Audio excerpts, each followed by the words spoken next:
Well, what an absolute shit show that was. I had to leave it overnight to digest what went on. Went to the pub, watched the game. As I said in my previous video, I didn't give us much chance of winning the game or even scoring in the game. I probably called that one pretty accurately. But what I didn't expect was such a terrible, terrible display. The team just didn't work. They weren't a team. They were at sixes and sevens. They played badly. They didn't connect together. They lacked energy. They lacked physicality. They lacked concentration. They lacked discipline. I've never seen anything like it. I've been a supporter of Chelsea Football Club now for nigh on 50 years, maybe a little bit more, and I can't remember seeing such a lapsadaisical display, something that just, I don't know, it left a sour taste in well, not just in my mouth, but I know in pretty much everybody who watched that game. It was laughable. I can't see where we go from here. I mean, in fact, the predictions that I made before, I said in the first video, I said that I felt they were an optimistic view. Yeah. And I really do think that was the case, because looking at our current situation, unless we change something drastically, and when I say change something, I don't mean invent new tactics or anything like that. Go back to basics, go back to a disciplined 4-4-2, 4 across the back, keeping a straight line. Stop with this situation we've got at the moment.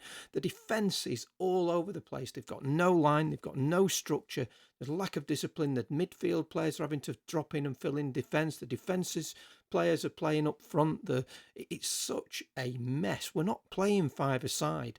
A five-a-side game exists. You can do that sort of stuff. It's on a very small pitch and you can move around and interchange and swap positions.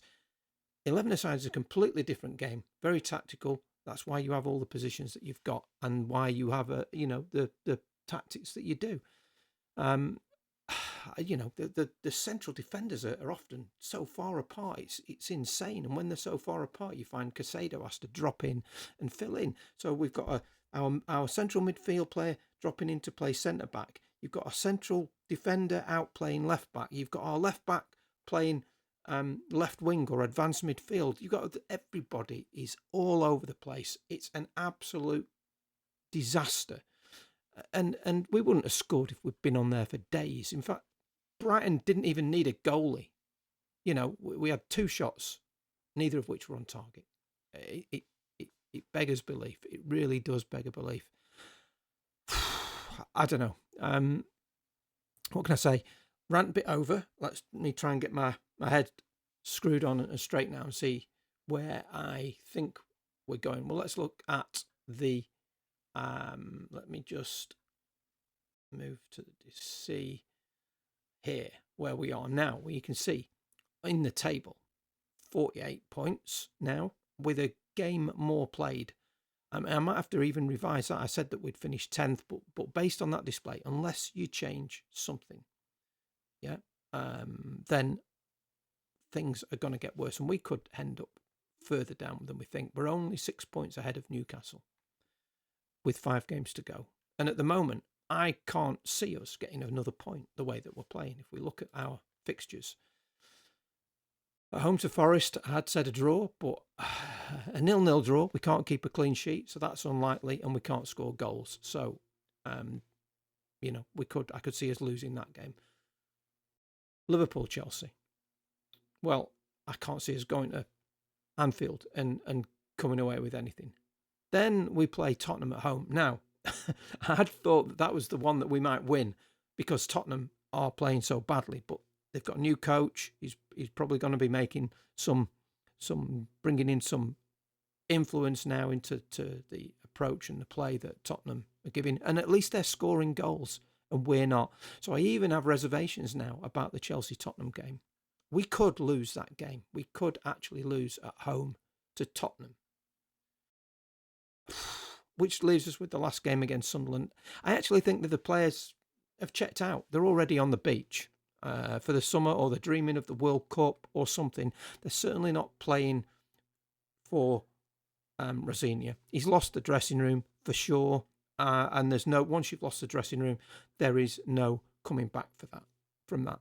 I can't see a route back. I don't see how letting it drag on and drag on and drag on will help in any way whatsoever. And so if we lose all of our games, let's just say, for, playing devil's advocate, that we lose all of our games, no more points, 48 points. Let's look at the other teams that are in and around us. Brentford, I think they're going to pick up a couple of points along the way there. They could get 3 at home to West Ham, and then they could get 3 against Crystal Palace. They're 2 home games for sure. Their other games are pretty difficult. United, City and Liverpool away. So let's say they get 6 points. We go back to the table, we see they're already on 48. That puts them on 54. Yeah. Now let's look at Fulham. Fulham at home to Villa, away to Arsenal, at home to Bournemouth, away to Wolves, and at home. I think they could at least pick up 4 points out of those games. So 4 points for Fulham. Where does that put them? That puts them on 49 points. That puts them above Chelsea. Next one, Bournemouth. Bournemouth, at home to Leeds, at home to Crystal Palace, away to Fulham, at home to City, and away at Forest. I think they could get between 6, 7, maybe 8 points out of those games. Let's give them the minimum, 6 points. That puts them on 54 points, well ahead of Chelsea. Okay, now let's go down to Sunderland. Sunderland have got at home to Forest, away to Wolves, at home to United, away at Everton, and at home to Chelsea. They could quite easily get 6 points out of that set of games. And 6 points for Sunderland would see them on 52 points. Let me just open Everton. Here we go. So let's look at the fixtures for Everton. Everton, they're away at West Ham, home to City, away at Crystal Palace, home to Sunderland, and away at Tottenham. They're easily going to get 6 points out of those, the way that Everton are playing at the moment. So 6 points for Everton puts them on 53 points. You can see where I'm going here, can't you? Next, Sunderland. Sunderland at home to Forest, away to Wolves, home to United, away to Everton. And now they're starting to play the teams around us. Let's say they get 2 points out of that. We go back to here. 2 points gives them 48 points. And actually, they play us on the last day. If they beat us on the last day, that's at least 4 points they're going to get. If they draw, 2 points maybe. 4 points, if they beat us, would see them on 50 points. That puts them above us. Now let's go down to Newcastle. Newcastle. Bit trickier for Newcastle, but they're at home to West Ham, away to Fulham, away at Forest, and at home to Brighton. They could definitely get 3 points out of that. So maybe 4 points. There is where the line is drawn, I think. So they could get 46, maybe 47 points based on their current form. 47 points puts them one below Chelsea. So that means that we would potentially, I've not brought Leeds into the mix here, although they are also, have a turn of form at the moment. So that puts us down into 13th position with all of these teams: Crystal Palace, Fulham, Sunderland, Everton, AFC, Bournemouth, Brentford, Brighton. Brighton are already above us, but the rest of them above us. 13th place. That, terrible. And if this form had continued for another half a season, there is no doubt that we would be in the relegation zone and under the same threat that Tottenham are under here. Having lost, drawn, we'd be in a very similar position to Tottenham and Burnley. It's a terrible state of affairs. So, where do we go from here? Well, I think he's lost the dressing room. For me, Rosenior isn't necessarily the root cause of this problem. He's a symptom of the problem. The problem is the club management and the club structure and everything that they're doing there. It's a complete shit show, absolute shit show. and they have to take responsibility for their appointments and everything that they've done. Not just their appointments, but their unappointments. The stuff that they did right in the very beginning is where this really began. The removal of Bruce Buck, Marina Granovskaya, Peter Cech, those players were fundamental to the core and identity of our club, Chelsea. I mean, by all means, introduce your own structure, but over time, keep them there for a couple of years, have a transition, learn from them. I get an idea of how the club's run, what the club's about, what the club identity is.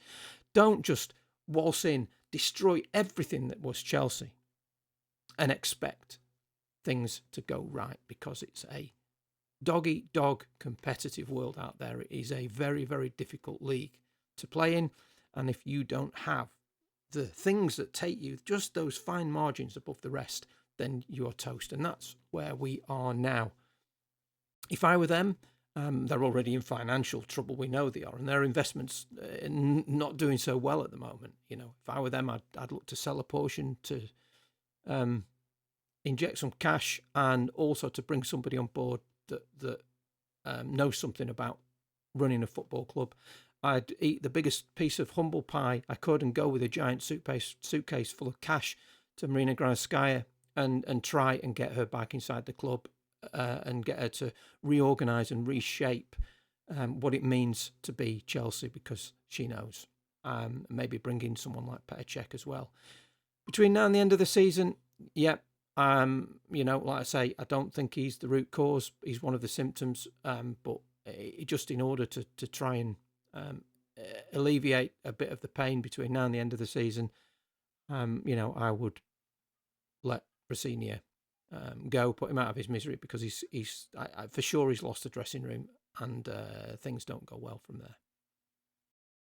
That's it. That's the end of my rant. That's the end of the post-match analysis from Brighton. I'm not going to analyse anything in depth about the tactics and the goals and stuff, because it was just dreadful, dreadful, dreadful football. It was like something from a non-league team playing Brighton. It was incredible. I've got no words for it. So that's all for now. If you like the video, hit like. If you like what you hear and you want to hear some more, hit subscribe, and I'll see you on the next video. Thanks.